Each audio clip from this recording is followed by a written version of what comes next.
আল্লাহ নবী দয়ার নবী প্যারা নবী আমার যখন কোন সফরে বার হতে ওই না সময় আল্লাহ নবী বাড়ির সকলের কাছ থেকে বিদায় নিয়ে সর্বশেষ হযরত ফাতিমা রাদিয়াল্লাহু আনহা হুজুরের সঙ্গে সাক্ষাৎ করে তবে আল্লাহ নবী সফরের পথে পাড়ি দিতেন বাবা। তবে এখন আল্লাহ নবী আজ যখন সফর থেকে ফিরতেন তখন সর্বপ্রথম হযরত ফাতিমা রাদিয়াল্লাহু আনহা হুজুরের সঙ্গে সাক্ষাৎ করতেন বাবা। ও আমার ভাইজানেরা, এখন আল্লাহ নবী কোন এক সফর হতে ফিরে হযরত ফাতিমা রাদিয়াল্লাহু আনহা হুজুরের সঙ্গে সাক্ষাৎ করার জন্য আল্লাহ নবী ফাতিমা হুজুরের বাড়ি গিয়েছিলেন বাবা। হুজুরের বাড়িতে গিয়ে আল্লাহ নবী দেখতে পেয়েছিলেন ফাতিমা হুজুরের ঘরের দেওয়ালে প্রাণীর ছবি অঙ্কিত পর্দাটা ঝুলানো আছে বাবা। আর হযরত ইমামে হাসান ইমামে হুসাইন রাদিয়াল্লাহু আনহুমা দু ভাইয়ের হাতে রূপার বালা পরিত আছে বাবা। আমার দুজনেরা আল্লাহর নবী তো আর নবী আমার এই অবস্থাখানা দেখে ফাতিমা রাদিয়াল্লাহু আনহা বাড়িতে প্রবেশ না করে আল্লাহর নবী ফিরে এসেছিলেন বাবা। আর এই অবস্থাটা প্রত্যক্ষ করে ফাতিমা রাদিয়াল্লাহু আনহা বুঝতে পেরেছিলেন আমার আব্বাজান কেন আমার বাড়িতে এলো না, কেন আমার ঘরে প্রবেশ করলেন না। এই না কথা মনে করে হযরত ফাতিমা ঘরের দেওয়ালে টাঙিয়ে রাখা প্রাণীর ছবি অঙ্কিত পর্দাগুলো খুলে ছিঁড়ে দিয়েছে বাবা। আর হযরত ইমাম হাসান হুসাইন রাদিয়াল্লাহু আনহুমা দু ভাইয়ের হাতে থাকা রূপার বালা দুটো খুলে বালা জোড়া খুলে ভেঙে দিয়েছে বাবা। আর এই ভাঙা বালা জোড়া হাতে করে নিয়ে কান্না করতে করতে ইমামে হাসান ইমামে হুসাইন রাদিয়াল্লাহু আনহুমা আল্লাহর নবীর দরবারে গিয়েছিলেন বাবা। আল্লাহর নবীর দরবারে গিয়ে আল্লাহর নবীকে বলেছিলেন, ও আমাদের নানা জান নানা ভাই, এই দেখেন আমাদের আম্মা জান আমাদের বালা জোড়া ভেঙে দিয়েছে নানা।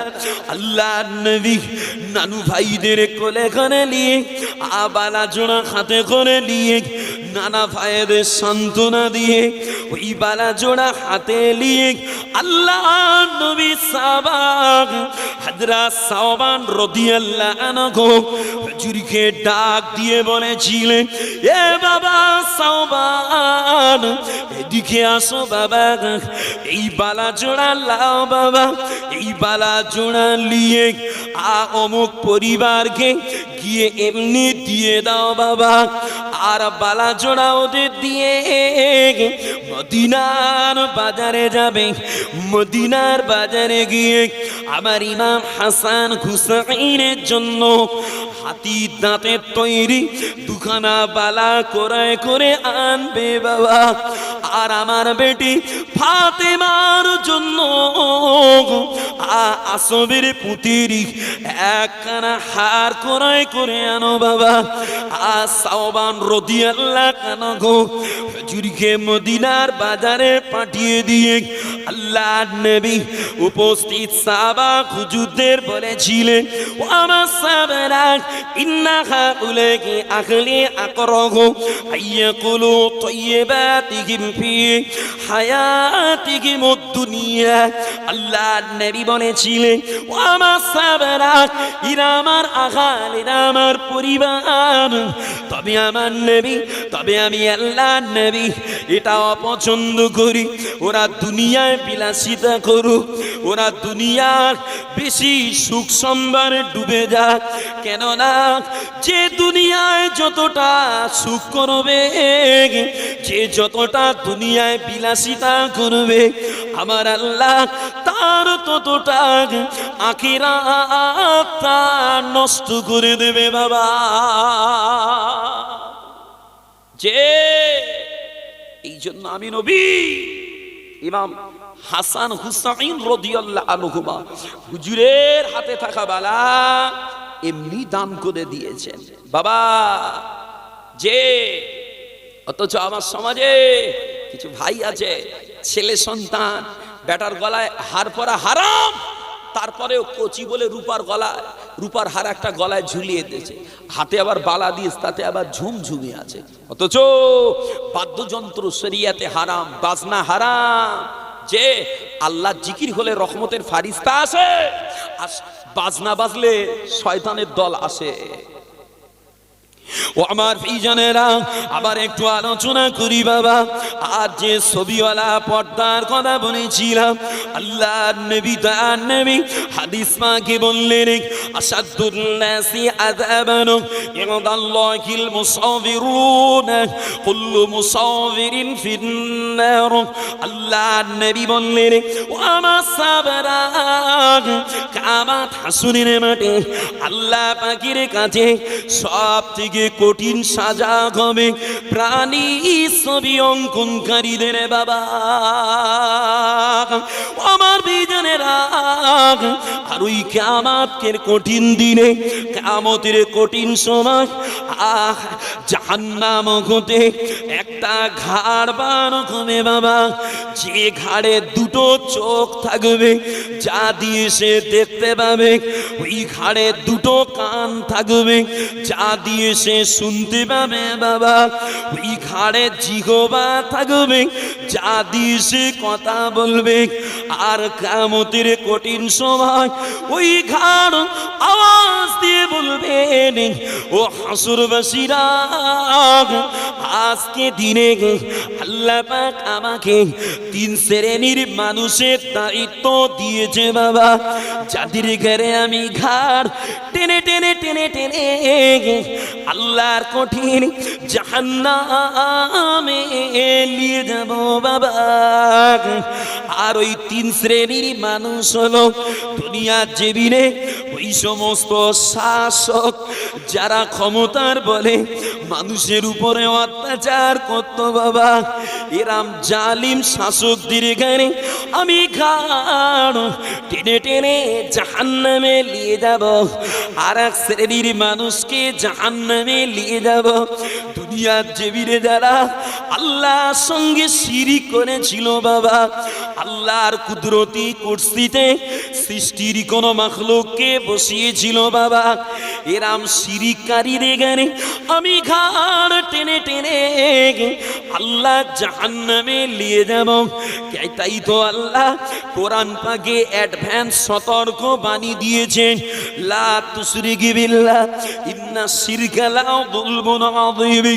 এ বান্দারা, তোমরা আল্লাহর সঙ্গে শিরিক করবে না। কেন না আল্লাহর সঙ্গে শিরিক করা মানে আল্লাহর সাথে জুলুম করা বাবা। আমার নিজেরা ওই ঘাড় আওয়াজ করে বলেন, আর এক শ্রেণীর বান্দা দেখানে আমি জাহান্নামে নিয়ে যাব। দুনিয়ার জমিনে যারা প্রাণীর ছবিটা অঙ্কন করতো বাবা, মূর্তি তৈরি করতো বাবা, এরাম প্রাণীর ছবি অঙ্কনকারীদের আমি ঘাড় টেনে টেনে আল্লাহর কঠিন জাহান্নামে নিয়ে যাব। যে প্রাণীর ছবি অঙ্কনকারীদের জাহান্নামে যেতে হবে। অন্য হাদিসে পাওয়া যায়, দুনিয়ায় যারা প্রাণীর ছবি অঙ্কন করে, মূর্তি তৈরি করে, এদের ঘরে আল্লাহ দুটো গমের বীজ দেবেন, দিয়ে বলবেন, রে গিট মার। গিট মারতে পারবে না, গেরো দিতে পারবে না। নবী পাক বলে, যেমন গমের বীজে গিট মারা অসম্ভব, ওরকম আল্লাহর কঠিন আযাব থেকেও বাঁচাটাও প্রাণীর ছবি অঙ্কনকারীদের জন্য অসম্ভব। আর এক শ্রেণীর মানুষের জন্য কিয়ামতে ময়দানেই কঠিন সাজা হবে। তারা কারা? যারা দুনিয়ার জমিনে কান লাগিয়ে পরের কথা শোনে, শেষে পাতা যারে বলে আমার নামে কিছু বলতেস কি দেখি, কান লাগিয়ে শুনছে, অথচ বলনেওয়ালা ওই গোপনে শোনা ব্যক্তির শোনাটা পছন্দ করে না। নবী বলছে এই গোপনে শোনা ব্যক্তিদের কানে আল্লাহ কিয়ামতের মাঠে গলিত সীসা ঢেলে দেবে। আল্লাহ আমাকে আপনাকে হিফাজত করেন, বলেন আমিন। একটু বলেন না আমিন। বাবা, এই সমস্ত অপকর্ম থেকে আল্লাহ হিফাজত করেন, শিরিক করা থেকে আল্লাহ হিফাজত করেন। চলে আবার একটা আগিয়ে যাব, যেহেতু অলংকারের আলোচনা করছি। ও আমার ভাইজানেরা, আবার একটু আলোচনা করি বাবা। একদা আমাদের আম্মা জান হযরত আয়েশা সিদ্দিকা রাদিয়াল্লাহু আনহা হুজুরের কাছে একটা দাসী মহিলা এসেছিল বাবা। আর ওই দাসী মহিলার কোলে একটা বাচ্চি ছিল, যে বাচ্চির পায়ে ঝুমঝুমিওয়ালা নূপুর ছিল বাবা। এই অবস্থা খারাপ প্রত্যক্ষ করে আমাদের আম্মা জান হযরত আয়েশা সিদ্দিকা রাদিয়াল্লাহু আনহা আওয়াজ করে বলেছিলেন, এ দাসী মহিলা, তুমি আমার ঘরে ততক্ষণ প্রবেশ করবে না যতক্ষণ না তোমার কোলে থাকা বাচ্চির পায়ের ঝুমঝুমিটা তুমি না কাটবে, ততক্ষণ তুমি আমার ঘরে প্রবেশ করবে না। কেননা আল্লাহ নবী হাদিস পাকে বললেন, লা ইয়াদখুলুল মালাইকাতু বাইতাও ফিহি জারসুন। আল্লাহ নবী বলেছেন, ওয়া মা সাবারা, সেই ঘরে আল্লাহর রহমতের ফেরেশতা প্রবেশ করে না যে ঘরে বাদ্যযন্ত্র থাকে বাবা। আর একটা ঘরে আল্লাহর রহমতের ফেরেশতা প্রবেশ করে না যে ঘরে প্রাণী ছবি আর কুকুর পোষা থাকে বাবা। যে ঘরে প্রাণীর ছবি থাকে, প্রাণীর মূর্তি থাকে আর কুকুর থাকে, এরম ঘরে আল্লাহর রহমতের ফেরেশতা প্রবেশ করবে না। ফেরেশতা প্রবেশ তো দূরের কথা, বরং নবী পাক হাদিসে বলেছেন, কেউ যদি কারণ ছাড়া কুকুর পোষে তো প্রতিদিন তার আমল নামা থেকে 2 কিরাত পরিমাণ সওয়াব কেটে নেওয়া হবে। আর 1 কিরাত সমান হলো উহুদ পাহাড় পরিমাণ। উহুদ পাহাড় বাবা, সাহাবা হুজুরগণ জিজ্ঞাসা করেছিলেন, হুজুরে পাক, যদি তার আমল নামায় উহুদ পাহাড় পরিমাণ নেকি না থাকে তাহলে কি হবে? আমার নবী পাক বলছেন, যদি উহুদ পাহাড় পরিমাণ নেকি না থাকে তাহলে অতটা পরিমাণ গুনাহ ওর আমল নামায় চাপিয়ে দেওয়া হবে। বাবাজিরা, অথচ মুসলমানের ছেলে রাস্তাঘাটে দেখে মনে হয় মুসলমান, কুকুর গাড়ি করে নিয়ে বেড়াচ্ছে। যদিও সমাজে কুকুর পোষার কয়েকটা জায়েজ পদ্ধতি আছে, যেমন ক্ষেত খামার পাহারা দেওয়ার জন্য কুকুর পোষা, শিকার করার জন্য কুকুর পোষা, এছাড়াও আরো কিছু কারণ আছে, সব কারণ বলবো না। তবে কেউ যদি কুকুর পুষতে চান, আগে মসজিদের ইমাম সাহেবের সঙ্গে কথা বলে নেবেন, ভাই আমার একটা কুকুর পোষার প্রয়োজন পড়েছে এই কাজের জন্য, আমি কি পুষতে পারবো? যদি হুজুর হাদিস দেখে আপনার পোষাটা বৈধ মনে করে, হ্যাঁ বললে পুষতে পারবেন, না হলে পুষবেন না। কেন? বিনা কারণে কুকুর পুষলে যে কারণগুলোর কথা হাদিস বলেছে ওই কারণ ছাড়া কুকুর পুষলে আমল নামা থেকে 2 কিরাত পরিমাণ সওয়াব আল্লাহ কেটে নেবে। বড় কঠিন অবস্থা বাবাজিরা। আর একটা জিনিস, যে অলংকারের কথা বলছিলাম, আল্লাহ নবী দয়ার নবী প্যারা নবী বলেছেন, কেউ যদি তার প্রিয়জনকে জাহান্নামের বালা পরাতে চায়, সে যেন তাকে সোনার বালা পরায়। কেউ যদি তার প্রিয়জনকে জাহান্নামের হার পরাতে যায়, সে যেন তার প্রিয়জনকে সোনার হার পরায়। বাবাজি, আল্লাহ নবী তাই বললেন, উহিল্লা যাহাবা ওয়াল হারিরু লিইনাসি উম্মতি ওয়া হুররিমা আলা যুকুরিহা। আল্লাহ নবী বলছে, রেশম আর সোনা আমার উম্মতের নারীদের জন্য জায়েজ, কিন্তু পুরুষের জন্য রেশম আর সোনা ব্যবহার করা হারাম হারাম হারাম। অতএব আল্লাহ পাক এই কাজ থেকে আমাকে আপনাকে হিফাজত করেন, বলেন আল্লাহুম্মা আমিন। আমার আলোচনা বুঝতে পারছেন তো? চলে এতক্ষণ একটু হাদিসের আলোচনা করলাম, এবার একটু সাহাবা হুজুরদের ওকিয়া, যে বাস্তব সাহাবা হুজুরদের জীবন আদর্শ তুলে ধরবো। কেন কিছু শ্রেণীর মানুষ একটু ওকিয়া শুনতে চায়, সাহাবা হুজুরদের আলোচনা শুনতে চায়। অতএব দুই রকম আলোচনাটাই করব ইনশাআল্লাহ। তার আগে নবী শানে মহব্বতে একটু দরুদ শরীফ পড়বো। মহব্বতে দরুদ শরীফ, আল্লাহুম্মা সাল্লি আলা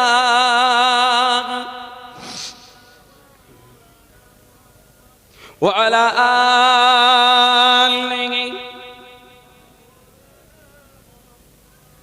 সাল্লাল্লাহু আলাইহি ওয়াসাল্লাম।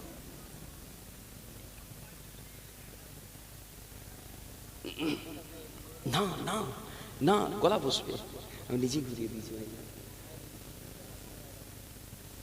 এগুলো উড়ে আসবে। আল্লাহ তোমার নামেরই গান গাই সকাল সন্ধ্যা, আল্লাহ তোমার নামেরই গান গাই সকাল সন্ধ্যা। তোমার শানে এই অধম বান্দা, আল্লাহ তোমার নামেরই গান গাই সকাল সন্ধ্যা। তোমার নামে তোমার শানে এই অধম বান্দা। তুমি রহিম কারীম সত্তার, তুমি খালিক মালিক জব্বার। তুমি রহিম কারীম সত্তার, তুমি খালিক মালিক জব্বার। সবই তোমার দয়া প্রভু, সবই তোমার দয়া প্রভু, সবই তোমার করুণা। আল্লাহ তোমার নামেরই গান গাই সকাল সন্ধ্যা। তোমার নামে তোমার শানে এই অধম বান্দা। আল্লাহ তোমার নামেরই গান গাই সকাল সন্ধ্যা। তোমার নামে তোমার শানে এই অধম বান্দা।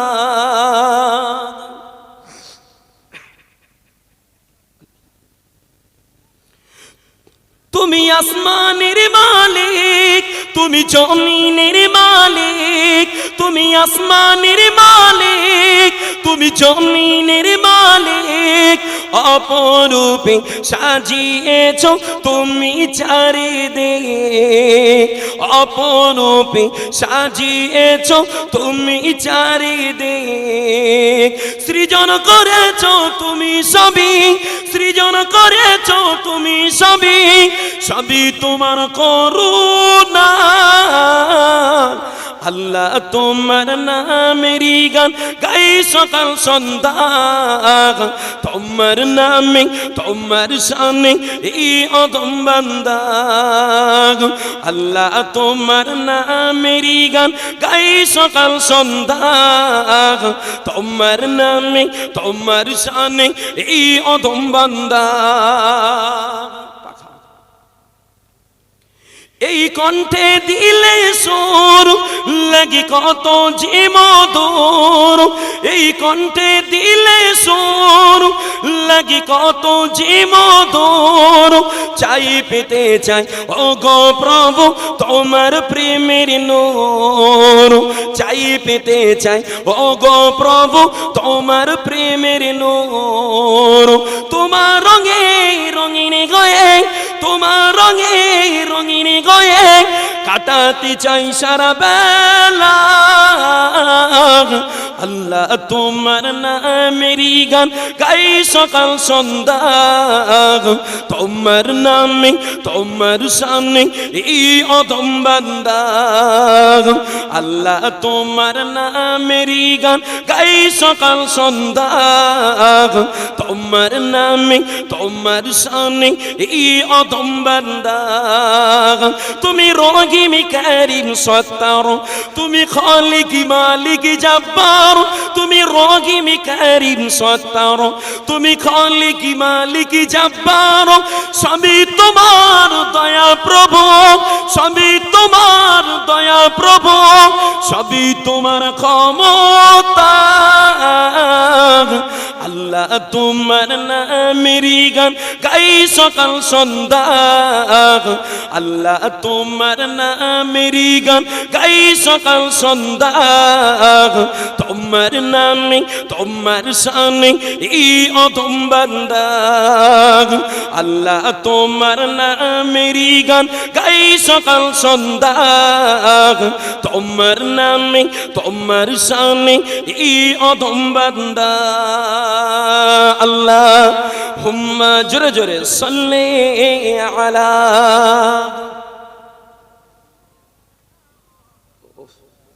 ওয়া আলা আলিহি সাল্লাল্লাহু আলাইহি ওয়াসাল্লাম। সকলে পড়েন সাল্লাল্লাহু আলাইহি ওয়াসাল্লাম। বাবাজিরা, আল্লাহ রহমান, আল্লাহ গফফার, আল্লাহ দয়াবান। যে আল্লাহ নবী হাদিস পাকে বললেন, বাবা আল্লাহ পাকের বিশাল দয়া, বিশাল মায়া, এই বিশাল দয়া বিশাল মায়ার ভিতরে কেবলমাত্র এক ভাগ দয়া মায়া দুনিয়ার জমিনে আল্লাহ দান করেছেন। এতে বাচ্চার উপরে মা দয়া করে, জন্তু জানোয়ার তাদের ছানাগুলোর উপরে দয়া করে, তামাম মাখলুক তাদের সন্তানের উপরে দয়া করে।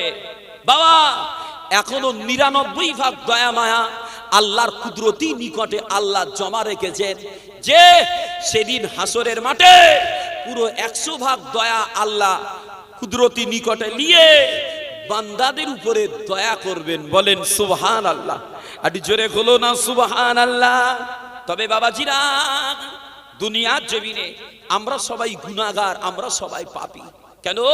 নবী হাদিসে বলছে যে কুল্লু বানি আদামা খাত্তাউন ওয়া খায়রু খাত্তাইনা আত-তাওয়াবিন, প্রত্যেক আদম সন্তান গুনাহগার, তবে ওই গুনাহগারদের মধ্যে তারা ভালো যারা গুনাহ করার পরে, পাপ করার পরে গুনার কথা মনে করে আল্লাহর কাছে তওবা করে। বলেন সুবহানাল্লাহ। আমরা সবাই পাপী, আমরা সবাই গুনাহগার। আল্লাহর আইন পুঙ্খানু ভাবে মানার চেষ্টা করি, কিন্তু পেরে উঠি না। আল্লাহ ক্ষমা করেন। বলেন না আমিন। যে আল্লাহ আমাদের ক্ষমা করেন। যে আল্লাহ তাই কোরআনে বলছে যে কুল ইয়া ইবাদিয়াল্লাযীনা আসরাফু, ওই আমার বান্দা তোমরা যারা নিজেদের উপরে অত্যাচার করেছো, জুলুম করেছো, ভয় পাবে না, ঘাবড়াবে না। আমি আল্লাহ আমার রহমতের আশা থেকে নিরাশ হবে না। কেন? ইন্নাল্লাহা ইয়াগফিরুয যুনুবা জামিআন, নিশ্চয়ই আমি আল্লাহ তোমাদের জীবনের গুনাহগুলোকে মাফ করে থাকি। বলেন সুবহানাল্লাহ। আরে জোরে হবে না সুবহানাল্লাহ। বাবা শুধু গুনাহ নয়, পাহাড় পাহাড় গুনাহ আল্লাহ ক্ষমা করে থাকেন। যে তওবার দরজা এখনো বন্ধ হয়নি, যে যেদিন পশ্চিম দিক দিয়ে সূর্য উঠে যাবে সেই দিনে কিন্তু আর তওবা কবুল হবে না। সময় আছে, তওবা করেন, আল্লাহর রহমতের আশা করেন, আল্লাহর আইন মেনে চলার চেষ্টা করেন। কেন? আল্লাহর আইন মেনে চলা, আল্লাহর ইবাদত করা ছাড়া আল্লাহর দয়ার আশা করা আমাদের জন্য কঠিন হয়ে যাবে। আল্লাহ হিফাজত করেন, আল্লাহ হিফাজত করেন। চলেন আল্লাহর দয়া সম্পর্কে আলোচনা করতে করতে সাহাবা হুজুরদের ভিতরে চলে যাব। ও আমার ভাইজানেরা, ও আল্লাহর নবীর দিওয়ানারা, আমার আপনার মতো এরাম সাধারণ ঘরে কোন এক মাসুম বাচ্চা একদা তার আব্বা জানকে জিজ্ঞাসা করেছিলেন, আব্বা জান আপনি বলেন না দুনিয়া পৃথিবী জমিনে আল্লাহ দুনিয়ায় সব থেকে কি বড়? সাধারণ মানুষটা ছেলেটাকে বলেছিলেন, এ আমার বেটা, আল্লাহ দুনিয়ায় তো সব থেকে বড়, আল্লাহ জমিনটাতেই সব থেকে বড়। বাচ্চা ছেলেটা পিতাকে আবার জিজ্ঞাসা করেছিলেন, ও আমার আব্বা জান আল্লাহ জমিনের থেকে আর কি বড় আব্বা? সাধারণ মানুষটা বলেছিল, আল্লাহ জমিনের থেকে আল্লাহর আসমানটা অনেক বড়, আল্লাহর আসমানটা অনেক বড়। বড়। ছেলেটা আবার বলে আব্বাজান আল্লাহর আসমানের থেকে কি বড়? লোকটা বলে প্রথম আসমানের থেকে দ্বিতীয় আসমান বড়, দ্বিতীয় আসমানের থেকে তৃতীয় আসমান বড়। এরাম করে 7 তবক আসমান পর্যন্ত বর্ণনা দিলেন বাবা। শেষমেশ ছেলেটা আবার জিজ্ঞাসা করেছিলেন, ও আমার আব্বাজান আল্লাহর আসমানের থেকে আর কি বড়? লোকটা বলে আল্লাহর আসমানের থেকে আল্লাহর আরশটা অনেক বড় বাবা। ছেলেটা আবার বলে আব্বাজান আল্লাহর আরশের থেকে কি বড়? লোকটার এবার মনে পড়ে গেল নিজের জীবনের গুনার কথা, নিজের জীবনের পাপের কথা। লোকটা ওই সময় দিলে মন নরম করে আল্লাহর ভয়ে কাঁদো কাঁদো অবস্থায় বেটাকে বলেছিল, এ আমার বেটা রে, আমার মন বলে, আমার দিল বলে আল্লাহ দুনিয়া এমনি করে আল্লাহর আরশের থেকেও আমি অধম তোর বাপ। দুনিয়ায় আমার গুনাহটা সব থেকে বড় বাবা। আমার বাবাজিরা এই কথাটা বলে আল্লাহর বান্দা কেঁদে ফেলেছে বাবা। চোখ দিয়ে টপ টপ করে পানি গড়িয়ে যায়। এই কান্না দেখে ছেলেটা আবার বলে আব্বাজান আপনার গুনাহ থেকে কি বড়? লোকটা এবার একটু আশার আওয়াজ নিয়ে বলেছিল, এ আমার বেটা, আমার মনে হয় আমার গুনাহ যত বড় হোক না কেন, আমার পাপ যত বড় হোক না কেন, আমার বিশ্বাস আমার আল্লাহর দয়া, আমার আল্লাহর মায়া বান্দার উপরে আর তার মাখলুকের উপরে আরো আরো অনেক অনেক গুণে বড় বাবা। আমার বেজনেরা আল্লাহর দয়া বড়, আল্লাহর মায়া বড়। তবে দুনিয়ায় যদি আল্লাহর রহমত পাওয়ার যোগ্য তৈরি না হয়, কোশ্চিন কালেও আল্লাহর দয়ার আশা করা যায় না। যে পাত্র না থাকলে পানি নেবেন কিসে? নিজেকে যদি শয়তানের গোলাম করে মেনে নেন, নিজের নফসের চাহিদা অনুযায়ী যদি ইচ্ছা মতো চলে, আল্লাহর আইন ফেলে দেন, মনে যা উদয় হয় তাই করে বেড়ান, আল্লাহ পাওয়া কঠিন হয়ে যাবে। না না না, কলবের 3টে স্টেজে রয়েছে। যে নফসে মুতমাইন্না, নফসে আম্মারা, নফসে লাওয়াম্মা। যে নফসে মুতমাইন্না হলো ভালো নফস, নফসে লাওয়াম্মা যখন যেদিকে মন চায় ঘুরে যায়, আর আম্মারা হলো নিকৃষ্ট নফস। যখন বেশি বেশি ইবাদত করা হয় তখন মুতমাইন্না সতেজ হয়ে ওঠে। যে মুতমাইন্নার ক্ষমতা বেড়ে যায় তখন বান্দা বেশি বেশি ইবাদতে যায়, গুনার কাছ থেকে নিজেকে বাঁচাতে সক্ষম হয়। আর যখন বান্দা বেশি বেশি গুনাহ করে তখন আম্মারাকে সতেজ করে মজবুত করে গুনার কাজে আরো বেশি জোর লাগায়, তখন কিন্তু মুতমাইন্না আর পেরে ওঠে না। এই জন্য আমাকে আপনাকে ইবাদতের বেগ বাড়াতে হবে। তাই তো দেখেন না, সমাজ থেকে ন্যায় বিচার উঠে গেছে, এগিয়েছে না যায় না কেন? ন্যায় বিচার করার মতো মন মানসিকতা দিল আমাদের আর নেই। দেখেন না সমাজে কি অবস্থা। রাস্তায় আসছি, আমাদের গাড়ি তন্ন তন্ন করে দেখতে যেন বম আর মেশিন সব আমরাই পাচার করতেছি। ঠিক না ভুল বলছি? গাড়ি দাঁড় করিয়ে কিভাবে দেখলে ভালো হয়?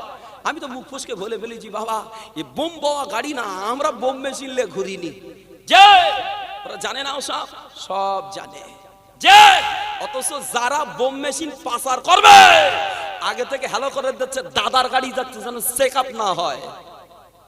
কি ঠিক না ভুল বলছি? হ্যাঁ, মোল্লা মৌলুদের টিপি টিপি ধরা হচ্ছে। যে ভালো ব্যক্তিরা আজকে সমাজে চোর হয়ে বসেছে, খারাপ হয়ে বসেছে। যারা প্রকৃত আসামি তারা সব সাধু হয়ে ঘুরে বেড়াচ্ছে। ঠিক বলছি না ভুল বলছি? গায়ে কথা পেতে নিয়ে কষ্ট নেন না। বাস্তব সমাজের এই চরিত্র ধারণ করেছে না করে না? সমাজে আজ এই চরিত্র ধারণ করেছে না করে না? সমাজে বিচার ব্যবস্থা উঠে গেছে। মানুষ বিপদ আপদে পড়লে দায়িত্বশীল ব্যক্তিত্বদের কাছে গিয়ে যদি একটু বলে, ভাই বিপদে পড়েছি, ফ্যামিলিতে এই সমস্যা, কি আমার চাচাতো ভাইয়ের সঙ্গে এই বিষয় নিয়ে দ্বন্দ্বে পড়েছি, একটু মিটিয়ে দে, সমাধান করে দে, বলে ও আমাদের দ্বারা হবে না, তোরা থানায় যা, এদিক দিয়ে কল হচ্ছে, আমার জন্য ভাগ রেখো। বাস্তব না বাস্তব? দেখেন, আমি কোন দলের হয়ে কথা বলতে আসিনি, কিন্তু বাস্তব সমাজের অবস্থা বলছি। আমার সমাজের ছেলেরা এই অবস্থা করে বেড়াচ্ছে, তারাও মুসলমান, যে আবার বড় বড় দাড়ি রেখে বলছে আমি কি মিথ্যে কথা বলা মানুষ, মিথ্যে কথা বলতে পারি, পাক্কা পাক্কা কাঁচা কাঁচা মিথ্যে কথা বলে যাচ্ছে। আছে না নাই? আল্লাহ আমাকে আপনাকে হিফাজত করেন, আল্লাহর আইন মেনে চলা সহজ করে দেন। যে আমাদের জান্নাতের সার্টিফিকেটও নাই, জান্নাতের সুসংবাদ কেউ অ্যাডভান্স বলেও না, আমাদের বাহাদুরির এমনি করে বাদরামুর কম নেই, কিন্তু আল্লাহর নবী সাহাবা হুজুর দেন যে যাদের সামনে জান্নাতের সুসংবাদের কথা রাসূলে পাক বলেছেন, তাদের তাদের তাদের জীবনের কান্না, ইবাদত, মন মানসিকতা, ও নবী তাই বলেছে, লা তাসুব্বু আসহাবি ফালাউ আন্না আহাদুকুম আনফাকা মিথলা উহুদি যাহাব। খবরদার আমার সাহাবাদের সামনে কটু কথা বলবে না, গালি দেবে না। কেন? তোমরা যদি উহুদ পাহাড় পরিমাণ সোনাও ব্যয় করো, আমার সাহাবাদের একটা খাজুর দানের সমান পৌঁছাতে পারবে না। যে অত সস্তা নয় সাহাবা হুজুরদের মর্যাদা। চলেন আলোচনা করি। ও আমার ভাইজানেরা, আল্লাহর নবী, তার নবী সাহাবা হযরত আবু বকর সিদ্দিক রাদিয়াল্লাহু আনহু, যে আবু বকর হুজুরকে আল্লাহর নবী দুনিয়া জমিনে জান্নাতে সুসংবাদ দিয়েছিল বাবা, আশরায়ে মুবাশশারার ফার্স্ট ছিলেন বাবা। আল্লাহর নবী, তার নবীর এত পাওয়ারফুল সম্মানীয় সাহাবা হওয়ার পরে একদা হযরত আবু বকর সিদ্দিক রাদিয়াল্লাহু আনহু আল্লাহর কোরআনের একটা আয়াত পড়ছিলেন, যে আয়াতটা হলো ইন্নাল্লাহ হাসতারা মিনাল মুমিনিনা আনফুসাহুম ওয়া আমওয়ালাহুম বিআন্না লাহুমুল জান্নাহ। এই আয়াতটা পড়ছিলেন আর ঝরঝর করে কাঁদছিলেন বাবা। হুজুরের চোখ দিয়ে পানি টোসা গল গল করে গড়িয়ে যাচ্ছিল বাবা। আল্লাহর নবীর অন্যান্য সাহাবা হুজুরেরা আবু বকর হুজুরের এই অবস্থা খারাপ প্রত্যক্ষ করে আবু বকর হুজুরকে বলেছিলেন, ও আল্লাহর নবী সাহাবা, ও ভাই আবু বকর, আপনি আল্লাহর কোরআন পড়েন, তবে কেন আপনি ঝরঝর করে কেঁদে যান? আপনার কান্নার কারণটা কি বলেন ভাই? আবু বকর হুজুর বলেছিলেন, ও আল্লাহর নবী সাহাবারা, আল্লাহ এই আয়াতের ভিতরে বললেন, ইন্নাল্লাহ হাসতারা মিনাল মুমিনিনা আনফুসাহুম ওয়া আমওয়ালাহুম বিআন্না লাহুমুল জান্নাহ। নিশ্চয়ই আল্লাহ ক্রয় করে নিয়েছে মুমিনদের কাছ থেকে জান্নাতের বিনিময় মুমিনের জান আর মাল আল্লাহ কিনে নিয়েছে বাবা। ও আল্লাহর নবী সাহাবারা, কাল কিয়ামত হাসরের মাঠে আল্লাহ পাক যদি আমায় ডেকে বলে, ও আবু বকর, ও আবু বকর, তোমার জান আমার পছন্দ হয় না, তোমার মাল আমার পছন্দ হয় না, এইলা আবু বকর তোমার জান লাও, এইলা আবু বকর তোমার মাল লাও, বিনিময় আমার জান্নাত রিটার্ন দিয়ে দাও। আমার ভাইজানেরা, আমি আবু বকর এই না বলে আল্লাহ আরু কাজী রুনা জারি করি বাবা। ও আমার ভাইজানেরা, অথচ আল্লাহর নবী সাহাবা আবু বকর হুজুরকে আল্লাহর নবী জান্নাতের কথা বলেন, আর দুনিয়ার জমিনে আবার নবীর হাতে হাত দিয়ে প্রথম কালেমা পড়নেওয়ালা ছিলেন আমার আবু বকর হুজুর। দুনিয়ার জমিনে ইসলামের জন্য প্রথম মার খানেওয়ালা ছিলেন আবু বকর হুজুর। ইসলামের জন্য প্রথম দান দেনেওয়ালা ছিলেন আবু বকর হুজুর। ইসলামের জন্য নবীবাদের সাথী হয়ে হিজরাত করনেওয়ালা ছিলেন আবু বকর হুজুর। আর ইসলামের জন্য, আল্লাহর ইসলামের আইন পালনে আল্লাহকে খুশি করে আল্লাহর সালাম প্রাপ্ত ছিলেন আমার নবীর সাহাবা আবু বকর হুজুর। একটু জোরে বলবেন না সুবহানাল্লাহ, একটু মহব্বতে বলবেন না সুবহানাল্লাহ। যে জান্নাতের সুসংবাদ তো পেয়েছেন, নিজের কর্মের প্রতি হুজুরের কর্মে আল্লাহ খুশি হয়ে আল্লাহ নিজেই আবু বকর হুজুরকে সালামও পাঠিয়েছিলেন। বলেন সুবহানাল্লাহ। ও আমার প্রিয়জনেরা, একটু আলোচনা করলে বুঝতে পারবেন বাবা, যে সময় মক্কার বেঈমানেরা আল্লাহ নবীর গরিব সাহাবা, গোলাম সাহাবা যারা কলেমা পড়েছিলেন বাবা, যেমন হযরত বেলাল রাদিয়াল্লাহু আনহু, হযরত জিন্নিরা রাদিয়াল্লাহু আনহা, হযরত আবু বসির রাদিয়াল্লাহু আনহু, হযরত সুমাইয়া রাদিয়াল্লাহু আনহা, হযরত খাব্বাব রাদিয়াল্লাহু আনহু, এরা মেকাদি গোলাম সাহাবা কলেমা পড়ার কারণে মক্কার বেঈমানেরা আমার নবী সাহাবাদের কষ্ট দিচ্ছিলেন বাবা।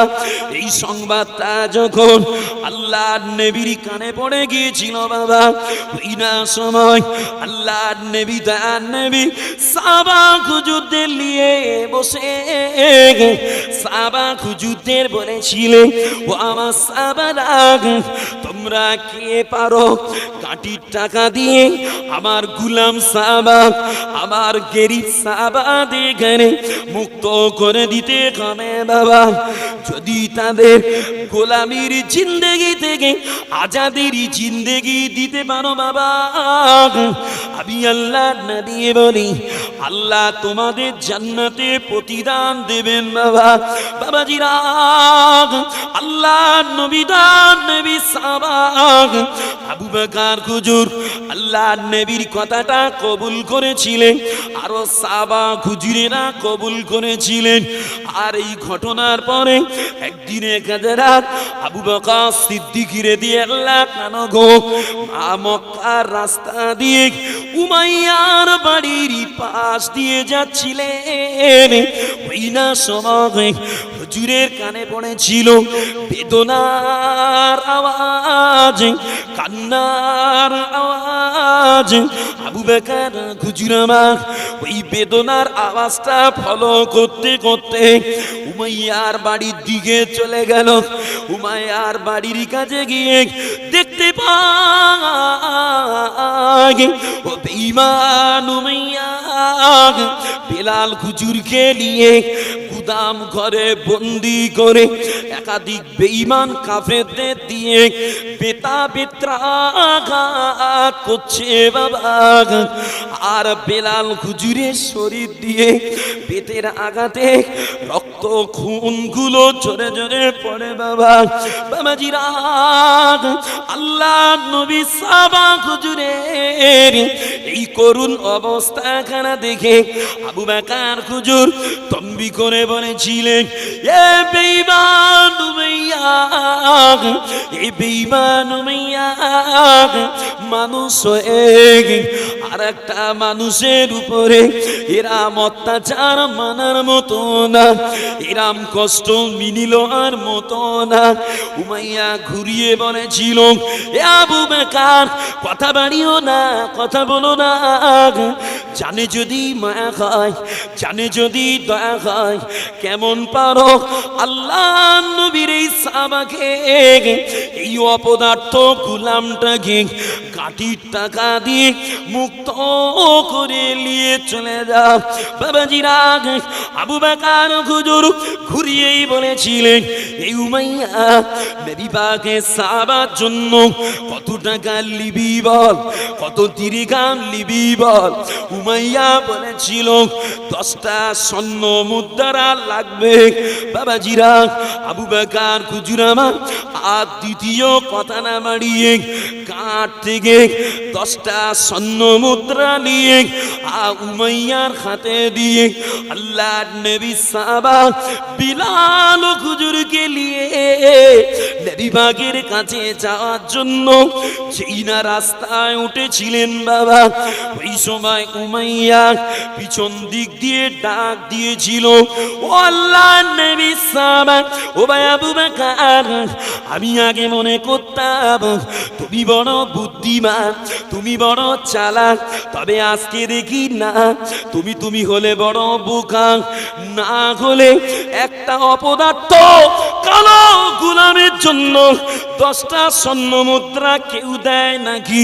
বাবাজিরা, আবু বকর হুজুর আওয়াজটা পেয়ে ঘুরে দাঁড়িয়েই বলেছিল, এ বেঈমান উমাইয়া, কে চালাক আর কে বোকা, কে ঠকেছে আর কে জিতেছে আল্লাহ ভালো জানে। তবে আমার মনে হয় আল্লাহ নবীর পাগল, আল্লাহ নবীর দিওয়ানা, হীরার টুকরা নবীর পাগলের জন্য তুমি খুব কম দাম পেয়েছ। এসেই হাত দিচ্ছ কেন? বসো বসো। হীরার টুকরা গোলামের জন্য তুমি খুব কম দাম পেয়েছো। তুমি যদি বলতে তাহলে কিন্তু আমি আরো দিতে প্রস্তুত ছিলাম। একটু তাকবীর দেন তো, নারায়ে তাকবীর। একটু মহাব্বতে বলেন নারায়ে তাকবীর। সিলসিলায়ে হক ফুরফুরা শরীফ, সিলসিলায়ে হক ফুরফুরা শরীফ, আমার দাদা পীরের হক সিলসিলা, নারায়ে তাকবীর। আলহামদুলিল্লাহ। বাবাজিরা, আবু বকর হুজুর সেদিন বলেছেন, না তুমি যদি কে ঠকেছে আর কে জিতেছে আল্লাহ ভালো জানে। তবে আমি আবু বকর, আমার মনে হয় তুমি ঠকেছো। কেন না, আমার অন্তরে ছিল নবীর আশিক দিওয়ানা পাগলের জন্য যদি তুমি 10টা স্বর্ণ মুদ্রা ছাড়াও আরো বেশি কিছু চাইতে, আমি আবু বকর সেটাও দেওয়ার জন্য তৈরি ছিলাম। তবে আমার মনে হয় নবীর আশিক, নবীর দিওয়ানা পাগলের জন্য তুমি অনেক কম মুদ্রা পেয়েছো। বলেন সুবহানাল্লাহ। আলোচনা অনেক। নবী পাকের কাছে আবু বকর হুজুর বিলাল হুজুরকে নিয়ে গিয়েছিলেন ওই অবস্থায়। রক্তমাখা অবস্থা দেখে আমার নবী কেঁদে ফেলেছিলেন চোখ দিয়ে। নবী পাকের নুরানি পবিত্র জিসিম এমনি করে নয়ন যুগল শরীফ দিয়ে পানির টোসা গড়িয়েছিল। নবী পাক বেলাল হুজুরের এই কষ্টের প্রতি খুশি হয়ে মদিনার নববী শরীফের মুয়াজ্জিন পরবর্তীতে নিযুক্ত করেছিলেন। বলেন সুবহানাল্লাহ। একটু জোরে হলো না সুবহানাল্লাহ। বেলাল হুজুরকে যে নববীর মুয়াজ্জিন পদ দিয়েছে, পদটা ছোট না বড়? বিশ্বের শ্রেষ্ঠ ভূমি মদিনার ভূমি। অনেকে বলে মক্কা শরীফ, ঠিক আছে, দলিলে আছে মক্কার কথা, তবে আশেকে রসুলগণ বলেন যে না, নবী না হলে কিছু হতো না, নবীর নূর থেকে কুল কায়নাত। আমরা মনে করি যে জমিনে নবী পাক আছে ওটাই